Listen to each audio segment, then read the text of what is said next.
अपने 120 साल के ओलंपिक स्टेज पे इंडिया ने अब तक जीते सिर्फ 35 मेडल्स। लेकिन आपको क्या पता इंडिया का बेस्ट परफॉर्मेंस कब आया था किसी भी एक ओलंपिक स्टेज पे? आपको बता दूं 2012 में लंदन ओलंपिक्स में इंडिया ने पहली बार जीता था 5 से ज्यादा गोल्ड मेडल। लेकिन उसके बाद भी कुछ बेहतर परफॉर्मेंसेस आए हैं इंडिया के ओलंपिक स्टेज पे। आपको पता है नहीं पता है, आपको उन मोमेंट से रूबरू कराएंगे आज हम इस वीडियो में। Hello and welcome back to Khel Now TV. मैं आदित्य आपके साथ इस ओलंपिक सीरीज में एक नई वीडियो लेके आया हूं जिसमें आज हम बात करेंगे इंडिया का best performance at any Olympic stage. सबसे पहले थोड़े जाते हैं पास में और रूबरू कराते हैं कुछ फैक्ट से। 1920 एंटवर्प ओलंपिक हो रहा था, वहां पे इंडिया ने पहली बार अपना ऑफिशियल कंटिंजेंट भेजा था। उससे पहले नॉर्मन प्रिचर्ड गए थे लेकिन वो ब्रिटिश इंडिया के अंडर गए थे और 1920 में पहली बार इंडिया ने ऑफिशियली भेजा था अपने कंटिंजेंट को। उसके बाद बात करें टोटल 35 मेडल जीते हुए इंडिया ने ओलंपिक स्टेज पे, जैसा कि मैंने आपको बताया। 2012 लंदन ओलंपिक्स में इंडिया पहली बार 5 मेडल का टैली क्रॉस की थी ओलंपिक स्टेज पे। अगर बात करें 2020 टोक्यो ओलंपिक्स की, यानी ये सारे हीरोज परफॉर्म किए थे 2020 के टोक्यो ओलंपिक में और पहली बार इंडिया का मेडल टैली 7 पहुंचा था ओलंपिक के स्टेज पे। पिछला हाईएस्ट था 6, उसके बाद 2020 में आया 7 मेडल, जो कि आज तक का रिकॉर्ड बन गया था। उससे पहले इंडिया ने इतने सारे मेडल्स एक ओलंपिक इवेंट पे कभी नहीं हासिल किए थे। तो आइए इस 2020 के हिस्टोरिक परफॉर्मेंस को वापस से जीते हैं, वापस से रूबरू कराते हैं आपको उन चेहरों से जो कि वहां जाके कमाल का प्रदर्शन किए थे, टोक्यो में मेडल जीत के लाए थे इंडिया के लिए। सबसे पहले बात कर लेते हैं मेडल टैली में जिस खिलाड़ी का नाम सुनहरे अक्षरों में लिखा गया था। सुनहरे अक्षर में सिर्फ एक बंदे का नाम लिखा गया था 2020 के टोक्यो ओलंपिक में, वो थे Neeraj Chopra. Neeraj Chopra men javelin throw में कमाल का प्रदर्शन करते हुए इंडिया के लिए गोल्ड लेकर आए और पहले इंडियन एथलीट बन गए जिन्होंने ट्रैक एंड फील्ड इवेंट में इंडिया के लिए गोल्ड मेडल हासिल किया हो एट ओलंपिक्स। अगला बात करें तो नाम आता है मीराबाई चानू का। मीराबाई चानू ने वेट लिफ्टिंग में इंडिया के लिए जीता सिल्वर मेडल और रच दिया था इतिहास। उसके बाद आ जाते हैं हम सीधे रवि कुमार दहिया। रवि कुमार दहिया ने भी बेहतरीन प्रदर्शन करते हुए रेसलिंग में 57 KG men's 57 KG weight category में इन्होंने जीता था silver medal.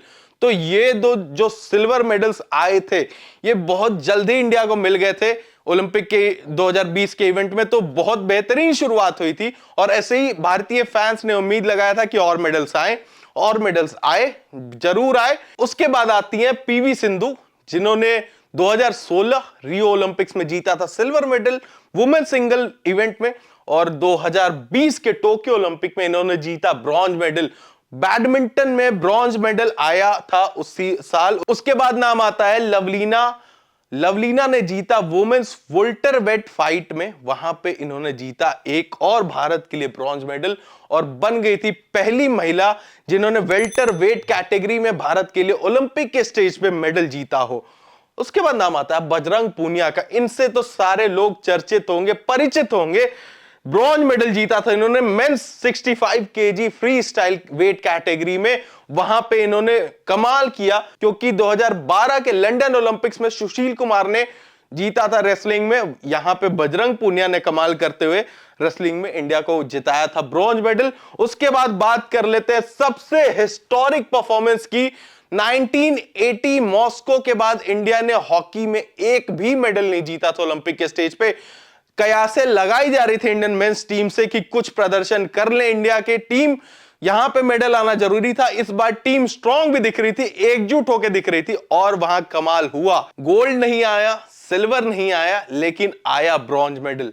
Indian men's hockey team ने जीता था वहां पे ब्रॉन्ज मेडल और रच दिया था इतिहास। 30 सालों के बाद पहली बार हॉकी के लिए आया था मेडल ओलंपिक के स्टेज पे, तो बहुत बड़ी बात थी। टीम ने जिस तरह का प्रदर्शन किया आज भी सोच के गूज़बम्स आ जाता है, जिस तरह से उन्होंने ब्रॉन्ज मेडल मैच भी खेला था। कुछ नोटेबल परफॉर्मेंसेस के बारे में बात कर लेते हैं जो कि मेडल तो नहीं जीत पाए लेकिन सारे भारतीयों का दिल जीतने में कामयाब रहे थे। सबसे पहले बात कर लेते हैं गोल्फ में अदिति अशोक। अदिति अशोक ने गोल्फ में बेहतरीन प्रदर्शन करते हुए कुछ पॉइंट से बस पिछड़ गई थी, वरना मेडल आता जरूर इंडिया के लिए। काफी घंटों तक वो सिल्वर मेडल या फिर ब्रॉन्ज मेडल के पोजीशन में मौजूद थी, लेकिन उसके बाद अनफॉर्चुनेटली उनको ब्रॉन्ज मेडल भी नहीं मिला और उन्होंने 4th स्पॉट पे खत्म किया था, जिसकी वजह से इंडिया को एक और मेडल मिलते मिलते रह गया।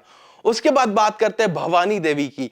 भवानी देवी ने फेंसिंग में, जिसका नाम बहुत कम भारतीयों ने सुना था उस वक्त, फेंसिंग में जाते हुए परफॉर्म करते हुए वहां पे मेडल से चूक गई, लेकिन उनके भी इस नोटेबल परफॉर्मेंस को कभी नहीं भूलेंगे ये भारत के लोग। उसके बाद नाम आता है इंडियन वुमेन्स हॉकी टीम का। उनकी भी परफॉर्मेंस बहुत ही कमेंडेबल थी, वो भी इंडियन मेंस हॉकी टीम के साथ साथ मेडल जीतने की प्रबल दावेदार थी। वो भी वुमेन्स हॉकी में मेडल जीत सकती थी, लेकिन अनफॉर्चुनेटली वो भी मेडल से हाथ गवा बैठी। तो ये कुछ नोटेबल परफॉर्मेंसेस थे और 7 मेडल्स भी थे।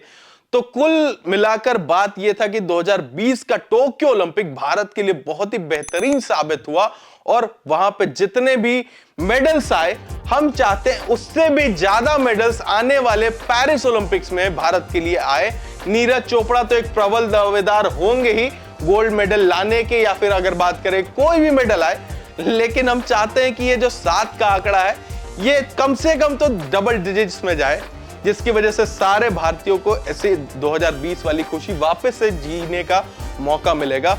आपको कैसी लगी ये वीडियो, कैसा लगा ये इंफॉर्मेशन, हमें कमेंट्स में जरूर बताइएगा। हम इस सीरीज में ऐसे ही वीडियोस और लाते रहेंगे आपके लिए। तब तक के लिए लाइक शेयर सब्सक्राइब करना ना भूलिए।